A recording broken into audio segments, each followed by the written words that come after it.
Buenas tardes.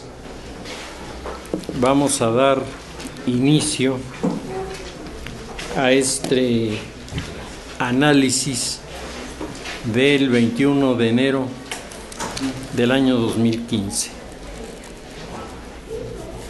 El tema que abordaremos hoy es un tema un poco diferente del que hemos venido manejando tradicionalmente, pero está conectado de una manera muy intensa con el marco nacional e internacional, y por eso vamos a hacer una reflexión, un análisis sobre el cuarto informe de gobierno de Rafael Moreno Valle. El tema de las instituciones políticas, la crisis de las mismas, la falta de códigos éticos a partir del desconocimiento de las instituciones que los producen, la despolitización de la sociedad, que va teniendo cada vez más rechazo a los partidos políticos y a los actores tradicionales, hace en estos momentos crisis. Es un fenómeno de la posmodernidad, es un fenómeno mundial, no es algo que le ocurra a Puebla o le ocurra a México, es un problema mundial. La democracia representativa basada en el igualitarismo liberal inventada por los ingleses, que es el modelo que nosotros tenemos, está en crisis. Y por eso estamos apreciando pues todos los fenómenos que estamos rechazando, cuestionando, reclamando, pero en el fondo lo que está sufriendo transformaciones profundas pues es el modelo de la democracia. Y la pregunta, y me parece que es una pregunta muy importante que está por responderse, es si tiene vigencia o no el modelo de la democracia representativa según las teorías de los autores ingleses, que son básicamente los que le dieron forma y crearon los criterios para poder hacer funcionar una democracia. Nuestra democracia está enferma. La democracia padece de toda una serie de males que le han sido incorporados por la sociedad, que en este proceso de transformación de fin de la modernidad, pues también los ciudadanos se están transformando. Hoy tenemos ciudadanos de redes sociales, hoy tenemos ciudadanos que invitan y en algunos casos incitan a manifestaciones públicas con el propósito de hacer más grandes los problemas y provocar de esta forma la atención de los actores de la política en los problemas que ellos manejan. Es una época en la que se están rompiendo los paradigmas de la modernidad, se están rompiendo los modos y formas que se tenían de asumir los compromisos, de expresar las divergencias, de negociar los acuerdos. Todo esto que en el pasado tenía ya un reconocimiento por parte de la comunidad, o sea, todos sabíamos cómo se hacían estas cosas. Eso está cayendo de manera estrepitosa en el ámbito internacional, nacional y local. La característica más importante de esta etapa que estamos viviendo, referida al mundo de la política, es la carencia de líderes. Mientras hasta el año 2000 era factible identificar líderes religiosos, Juan Pablo II, líderes políticos, Margaret Thatcher, líderes sociales, Martin Luther King, que reclamaban, que proponían, que hablaban y que eran seguidos por una gran parte de la comunidad que simpatizaba con sus criterios. Hoy estos personajes, este modelo de personajes está desapareciendo. En alguna ocasión he comentado y me han visitado algunas personas haciéndome la pregunta: ¿quién es el Cloutier de este momento? Pues yo no veo a nadie que sea el Cloutier de este momento. No me parece que Claudio X González lo sea. Me parece que Claudio tiene un rol interesante, pero no es el Maquío. Y yo me pregunto, ¿es el Maquío, el personaje como el Maquío, la solución del problema actual? Y mi respuesta es no. Evidentemente no. La sociedad está en un proceso de transformación en donde pareciera que mirar hacia el pasado es la fórmula con la que se puede construir el futuro, pero los hechos concretos que hemos venido repasando en los últimos años nos hacen ver que la sociedad tampoco simpatiza con este fenómeno de los líderes y menos simpatiza cuando el líder es autoritario. Sin embargo, y me parece que entramos en este mundo de contradicciones tan especial que es el de la política en el siglo XXI, instintivamente los seres humanos, instintivamente los ciudadanos van prefiriendo en muchos casos un actor en la política autoritario con tal de que resuelva los problemas. La sociedad mundial es una sociedad que está entrando en la etapa de la globalización.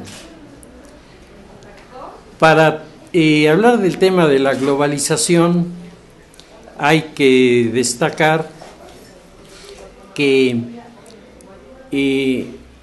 es la proyección hacia el futuro de la cuenca comercial que en esta época nos toca vivir.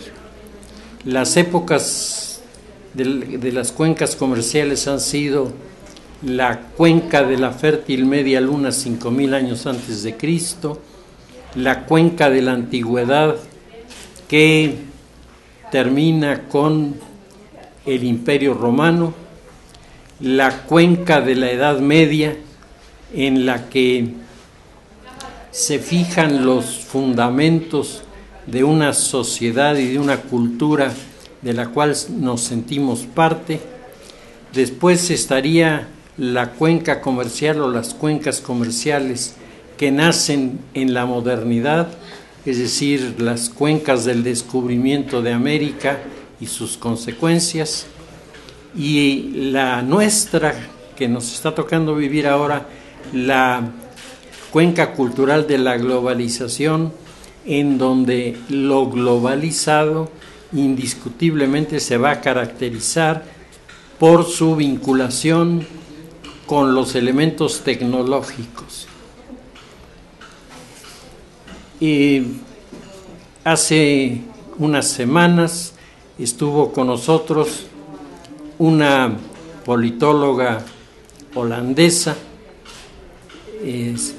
que Saskia Sassen, que nos hacía la reflexión de que en el pasado las cuencas comerciales estuvieron referenciadas con regiones y con países. Hoy las cuencas comerciales estarán referenciadas con ciudades. Es la ciudad global el modelo que se está proponiendo, yo creo que para los próximos 200 años. En este modelo que se está proponiendo están apareciendo ya los primeros ejemplos de su funcionalidad en el caso de China. Si ustedes se preguntan por qué China evolucionó tan rápida y tan exitosamente en su desarrollo, cómo brincó de ser ese gran conglomerado de personas con hambre y con una cantidad de deficiencias en su desarrollo, a una comunidad que vemos en sus ciudades representada por empresarios, representada por un gobierno muy activo, representada por universidades que están desarrollando teorías novedosas. Cuando vemos eso y nos preguntamos ¿y esto cómo ocurrió?, lo que tenemos que hacer es recorrer la historia de una ciudad. Esa ciudad se llama Shanghái. Shanghái es el punto de partida de esta cultura de la ciudad cosmopolita y al mismo tiempo de la ciudad posmoderna, que es capaz de tener propuestas y resultados en el futuro inmediato. Y se preguntarán ustedes, bueno, ¿y esto qué tiene que ver con Puebla?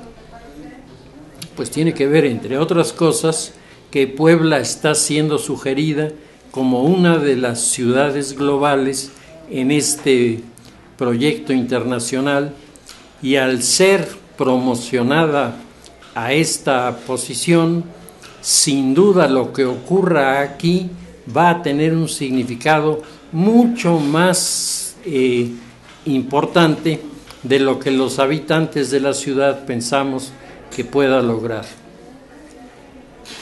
¿Qué se necesita para que Puebla sea una ciudad global? Se necesita estabilidad económica. Si hay estabilidad económica, hay inversión internacional.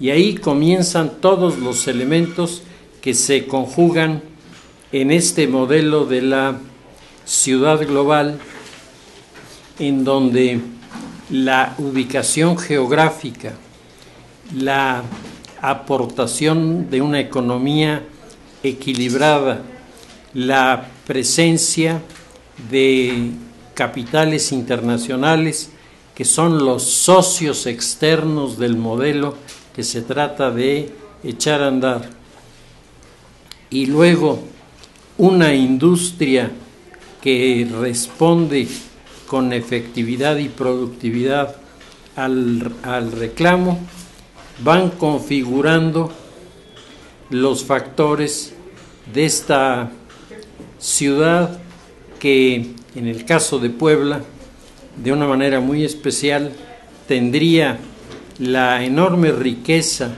de su arquitectura del periodo barroco, que siempre estará allí como un elemento que habla bien de quienes la construyeron, pero por otro lado tenemos la planta de la Volkswagen, vamos a tener otra planta de autos alemanes, y si esto funciona es muy probable que se pudiera generar al interior del Estado la creación de alguna otra unidad para ensamblar automóviles de otras nacionalidades.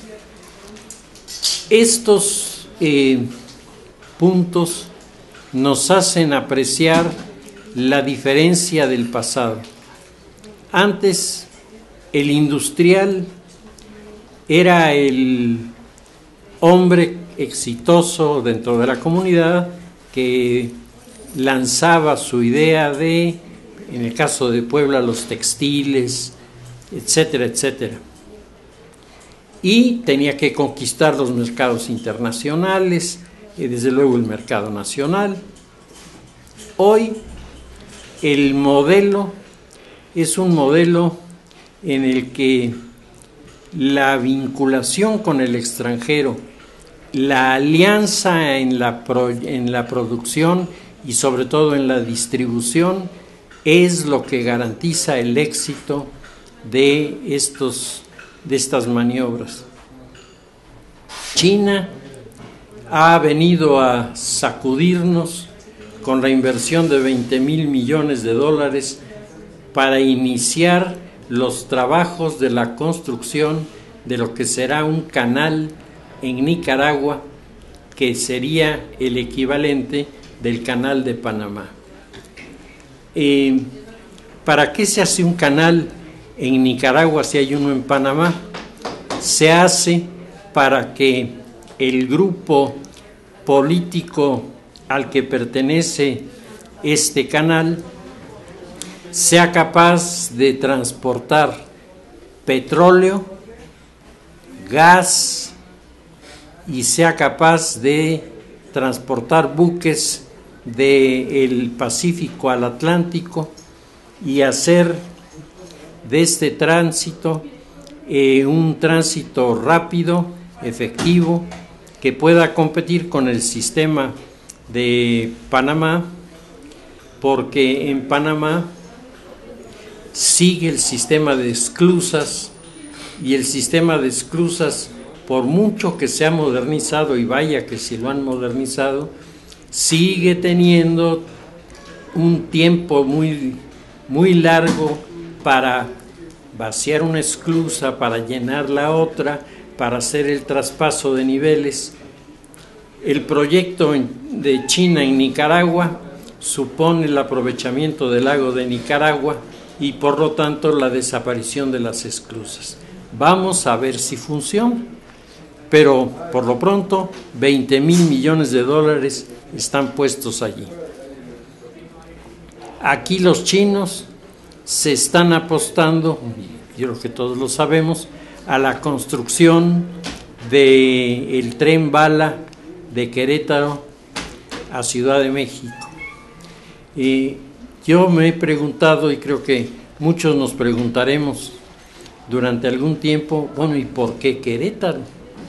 ¿Sí? ¿Por qué no Guadalajara, que como urbe es una ciudad industrial mucho más importante? Al principio de el desarrollo industrial, la importancia del desarrollo estaba girando en torno a la experiencia de uno o varios empresarios que creaban una empresa para hacerla participar en la competencia mundial. Hoy el escenario es que las grandes compañías internacionales necesitan tener espacios en donde realizar los ensamblajes, en donde el diseño de productos. Y ahora en el mes de diciembre, uno de mis hijos que vive en Montreal me estaba contando, él trabaja en una fábrica que produce cabinas de aviación, y entonces Ellos hacen los proyectos para que las cabinas sean cada vez más eficientes y requieran de cada vez menos personas para manejarlos. Entonces los sistemas electrónicos son los que les van a dar las características de crecimiento, desarrollo y éxito a las compañías comerciales que los van a comprar. Me decía, nosotros no trabajamos para una compañía, nosotros trabajamos para todas, porque todos necesitan cabinas, y como las cabinas que estamos diseñando están resultando llevadas a la prueba de la experiencia de buena calidad, ahora todo el mundo quiere de las cabinas que nosotros estamos haciendo. Este es el modelo que en la posmodernidad se está generando, y Puebla tiene la Volkswagen, que es un éxito. Todos los años que lleva la Volkswagen, no solamente su índice de producción se ha multiplicado y su calidad en la producción ha sido reconocida. En Alemania, por ejemplo, muchas personas que compran autos de la Volkswagen preguntan por autos ensamblados en México. Uno diría, en el pasado, todo lo que se hacía de automovilismo, Europa marcaba el principio del éxito. Hoy no. Hoy nosotros tenemos un reconocimiento, y tanto Puebla como poblaciones del norte de nuestro país que apuntan para ciudades globales están creando estas condiciones que al final de cuentas son las que darán mejores empleos, mejores salarios y una posibilidad de competencia que va a jalar hacia arriba a la comunidad entera que esté involucrada en el proyecto. Todo esto es el contexto en el cual estamos analizando el cuarto informe. Yo creo que se pierde mucho del significado del cuarto informe cuando nos quedamos solo en los datos que ahí nos dan. Si nosotros metemos estos datos en el escenario internacional que está funcionando, de repente tenemos interpretaciones no solo diferentes, sino incluso algunas muy provocativas. La ciudad de Puebla, decíamos, ha tenido una trayectoria de importancia muy significativa. Aquí nació la industria textil junto con las fábricas textiles del estado de Tlaxcala y el estado de Veracruz, que fueron las primeras que a finales del siglo XIX, principios del siglo XX, comenzaron a producir de una manera importante productos textiles. Pero ahora se trata no solo de tener una capacidad productiva, sino de engarzar en esta capacidad productiva con los proyectos de otras naciones. Los gobernadores que en el pasado hacían carrera política importante, pues eran los que tenían administraciones exitosas, es decir, que pasaban el examen de opinión de la comunidad. Hoy el tema sigue siendo básicamente importante, la relación de la sociedad con el gobierno,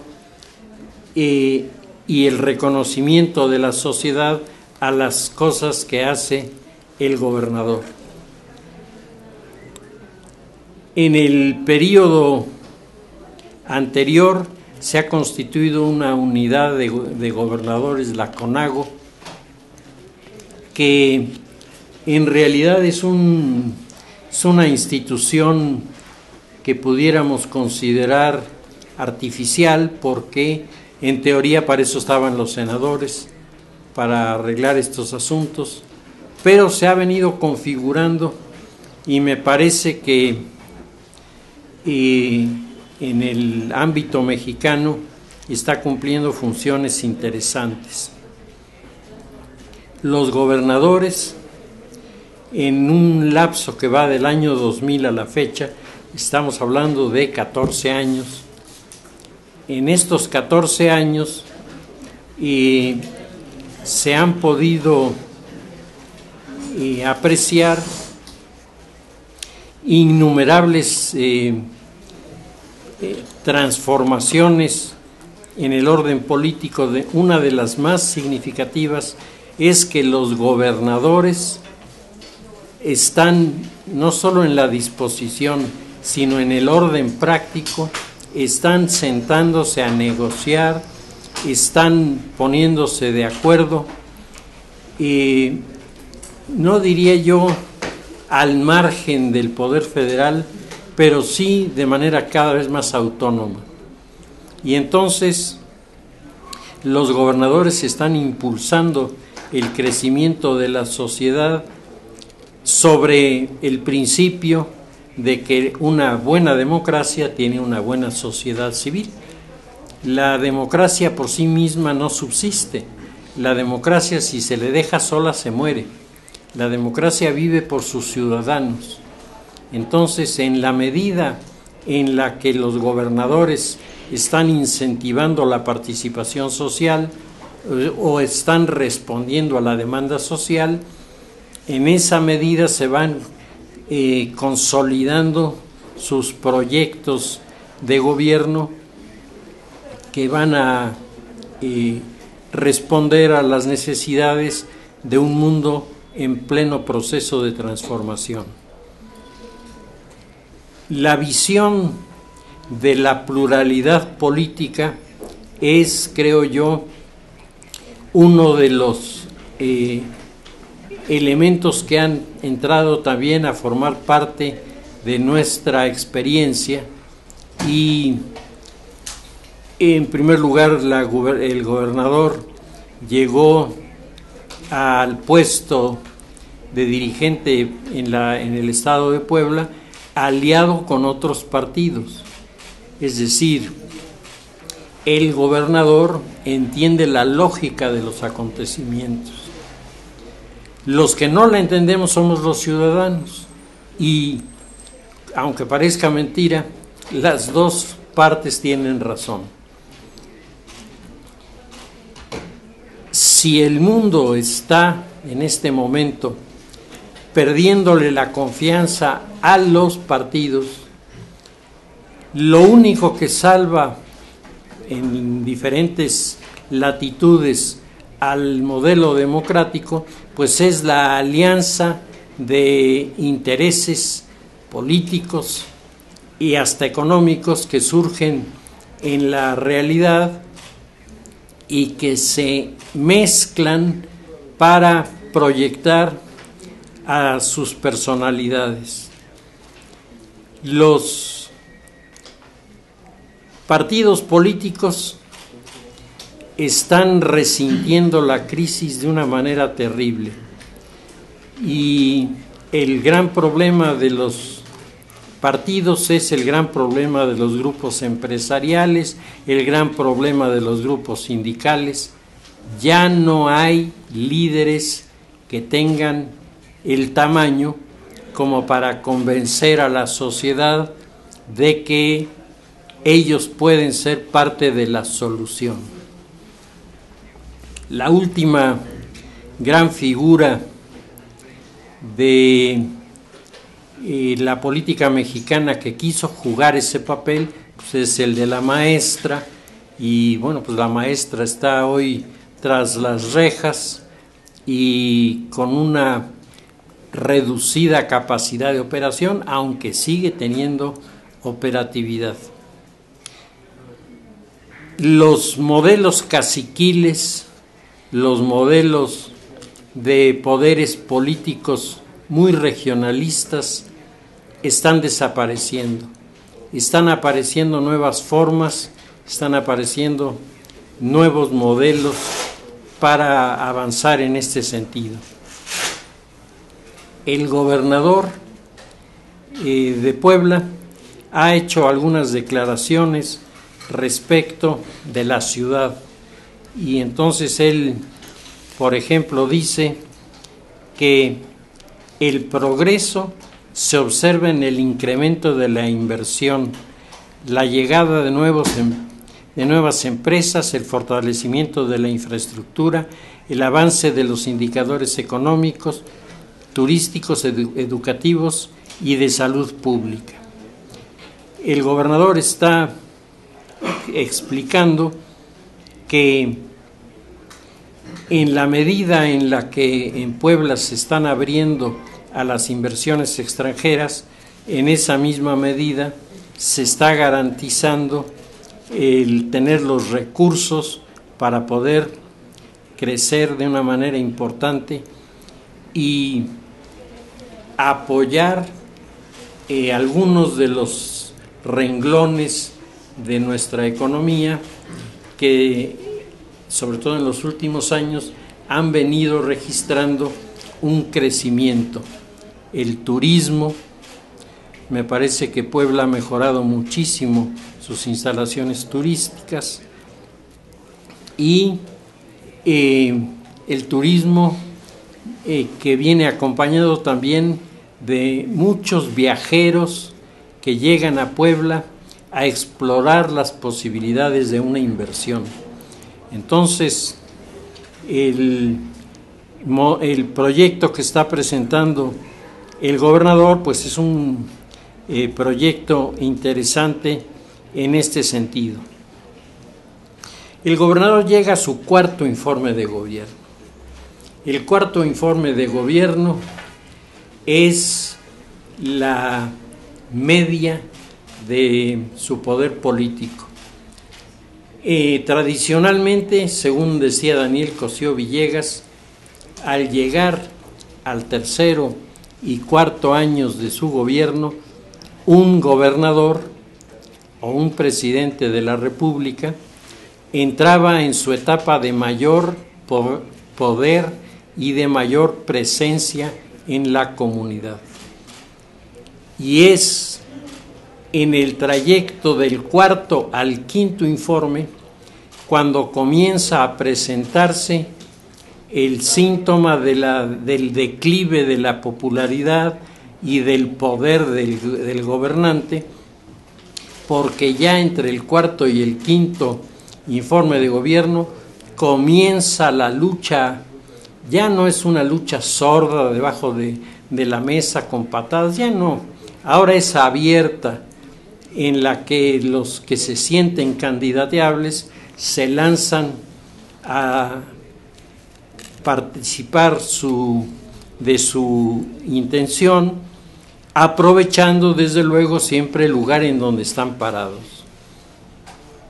El gobernador entra, decíamos, en este periodo del cuarto al quinto informe de gobierno, pero por lo pronto llega y así lo presenta como un gobernador fuerte, un gobernador triunfador, un gobernador que ha cumplido lo que ha venido prometiendo, no solo a lo largo de la competencia para alcanzar el puesto en la campaña política, sino ya en el orden práctico como gobernante. El gobernador sabe que gobernar es estarse preguntando qué me falta por hacer, porque el que dice que gobierna bien y se recarga sobre sus obras y dice, ya hice lo que yo debía, pues ese normalmente no va muy lejos. El que está pensando siempre en qué es lo que puedo hacer en el futuro, es el que crece y el que se da a sí mismo la oportunidad de plantear cosas importantes. El gobernador en su presentación, para su presentación, convoca un grupo de personas de Puebla y de fuera de la ciudad de Puebla, de más de 3,000 personas que asisten al evento, y dentro de estos pues están los gobernadores de diversas entidades, no todos del Partido Acción Nacional, hay gobernadores del PRI, y ante un poco la sorpresa de muchos, el presidente no asiste al informe, envía una representante, y los analistas que trabajan sobre la realidad de Puebla pues consideran que es un punto menos en el escenario montado por el gobernador, que el presidente no hubiera estado presente. Pero el presidente estuvo aquí en la semana pasada y me parece que el presidente ha hecho público un reconocimiento a la obra que está haciendo el gobernador. El gobernador presenta un informe triunfalista, claramente triunfalista. Todos y cada uno de los rubros vienen acompañados del reconocimiento de que han sido cumplidos, de que todo ha sido a cabalidad enfrentado, resuelto, a favor de la comunidad. Sin embargo, yo creo que todos sabemos que quedan asignaturas pendientes. No se está hablando de del desgraciado fallecimiento de un chiquillo en un enfrentamiento con las fuerzas de la policía en un poblado del interior. No se está hablando de algunos fenómenos de criminalidad que han aparecido en nuestra entidad y que preocupan. No se ha explicado a la sociedad cómo se asignan las obras del Estado de Puebla, qué criterio se sigue cuando no hay licitación de las mismas, sino simplemente hay designación, por qué se manejan así, con qué resultados. Tampoco hay un estado de cuentas que nos diga lo que ha venido costando cada una de las obras que se presentan. Lo que podemos decir, y esto es real, es que el gobernador puede decir delante de la comunidad, ahí están las obras y véanlas, disfrútenlas, etcétera, etcétera. Es un juego político interesante, importante, pero hay que entender que es un juego político. No está hablando de los puntos en donde el resultado fuera un debilitamiento de su personalidad. En una buena parte de los medios de comunicación pues han salido comentarios en este sentido, y a mí me parece que normalmente los funcionarios pues presentan sus informes triunfalistas. y no ponen como los datos más sobresalientes aquellos en donde fracasaron o en donde tienen problemas o que están pendientes, porque políticamente esto les resulta adverso. Y yo no conozco algún político que no esté pensando en crecer hacia adelante en algún puesto de mayor responsabilidad. Entonces, yo creo que corresponde a la sociedad civil, como de hecho lo hace, pues el cuestionarle muchas cosas que no se han dicho. En México, a lo largo de los años en los que comenzó a abrirse del sistema de partido único al modelo de competencia de partidos, que no tiene mucho tiempo de que esto sucedió, en este periodo la sociedad civil no ha generado una estructura que le permita, por ejemplo, tener la opción de pedir cuentas a los funcionarios. Yo creo y estoy convencido de que muchas de las obras que se han hecho por este gobierno pues son obras de muy buena presentación, que le dan otra imagen a la ciudad. Comentaba yo poco antes de que entráramos a nuestro análisis que mi hijo, que vino en diciembre, me dijo: qué bonita está la ciudad de Puebla. Bueno, pues son cosas que uno oye y se da cuenta de que la gente, las cosas que tiene enfrente le gustan, pero evidentemente el turista o el ciudadano que tiene esta percepción no se ha preguntado cuánto costó, cómo se manejó el dinero, quién lo manejó, con qué resultados finales. Eso no está, pero hay algo más grave: no hay dónde buscarlo. Es decir, el tema de la opacidad en el orden de la administración de los recursos sigue siendo una falla que no se ha podido resolver.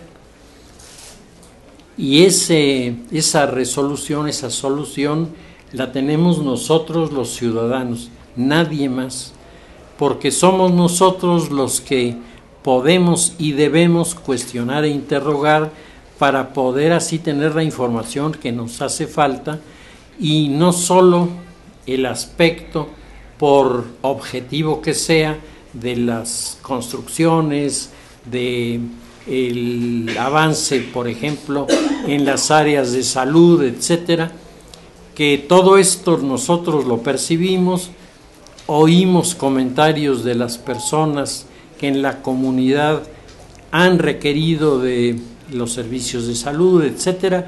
Es decir, tenemos manera de informarnos, pero en lo que se refiere al funcionamiento del gobierno, creo que, y vuelvo a insistir, este no es un problema de Puebla, es un problema nacional.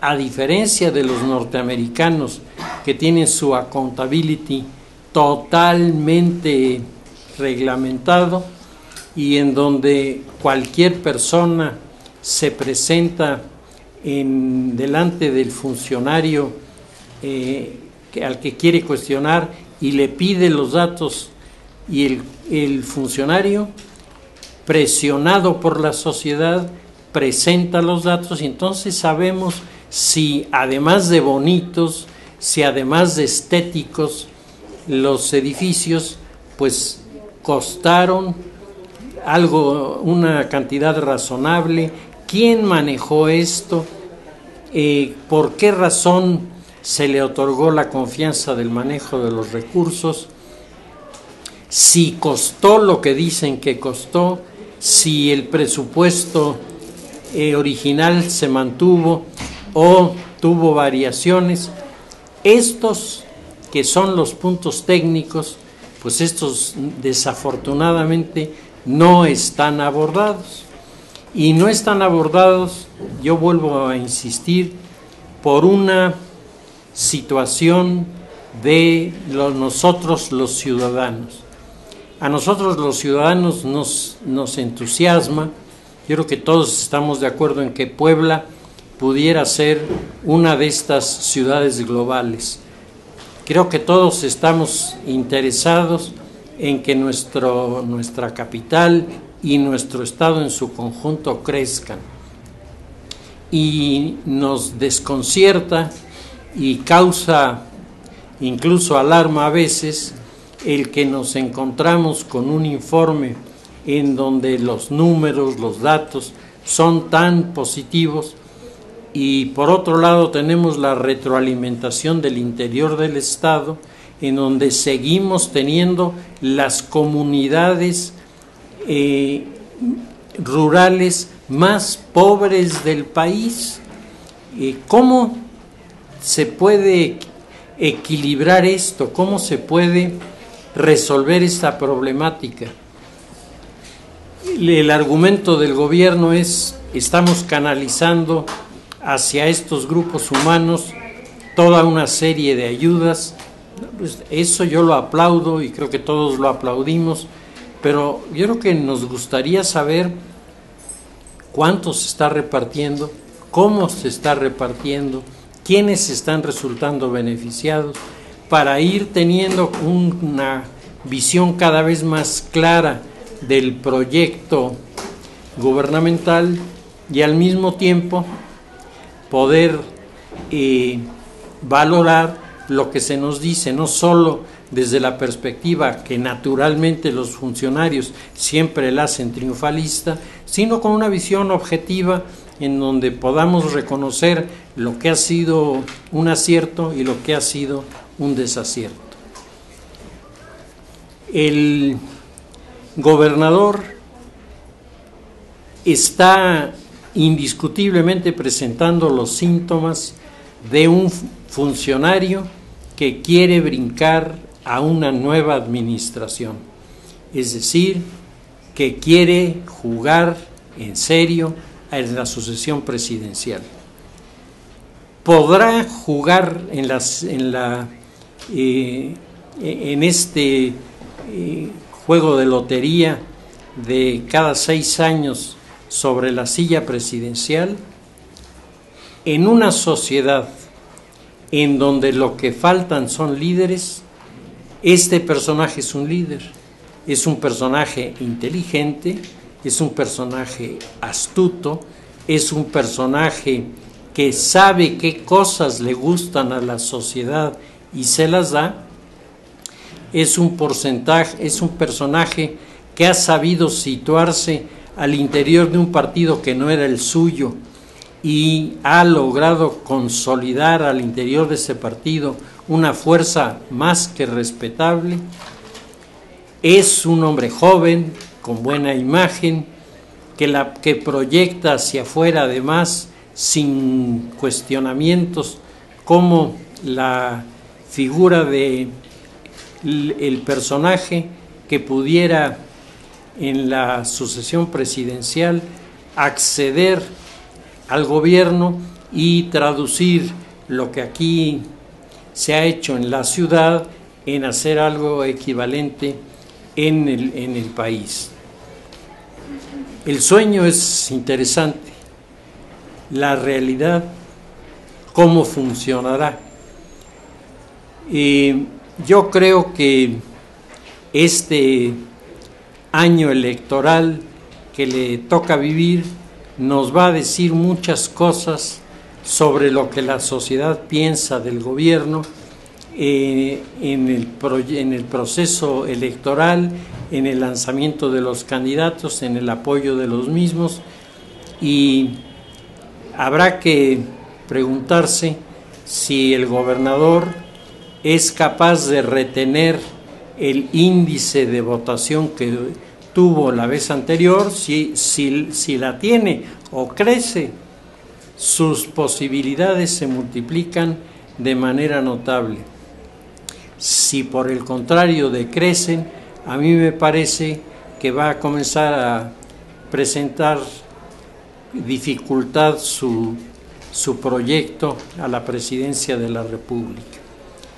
Pues el escenario político de Puebla es así, la pretensión de convertirnos en una ciudad global, el proyecto personal del gobernador Moreno Valle de buscar la presidencia de la República, las tensiones y dificultades sociales que no han sido resueltas de acuerdo a lo que la sociedad hubiera esperado, la capacidad de convocatoria del gobernador, que es un punto muy importante, y al mismo tiempo las protestas, las manifestaciones de protesta, que aunque no se les haya permitido llegar al lugar en donde se estaba celebrando el informe, de todas maneras existieron y de todas maneras nos dimos cuenta de ellas. Entramos en una etapa decisiva, con esto termino. El gobernador siente que va en el caballo de la hacienda, siente que va con muchas posibilidades, de sus adversarios, sus críticas y sus argumentos de protesta, en muchos casos legítimos, no tienen la proyección y la penetración en la sociedad. Tenemos una situación en el Estado que es presentada a través de diferentes recursos como una situación, pudiéramos decir, privilegiada, y mientras nuestros vecinos de Oaxaca, Morelos, Guerrero, Veracruz están sufriendo toda una serie de dificultades en el orden de la seguridad, Puebla hasta el momento ha mantenido en ese sentido un índice mucho más abajo, a pesar de que ha crecido en este año, ha mantenido un índice que lo hace deseable para muchos.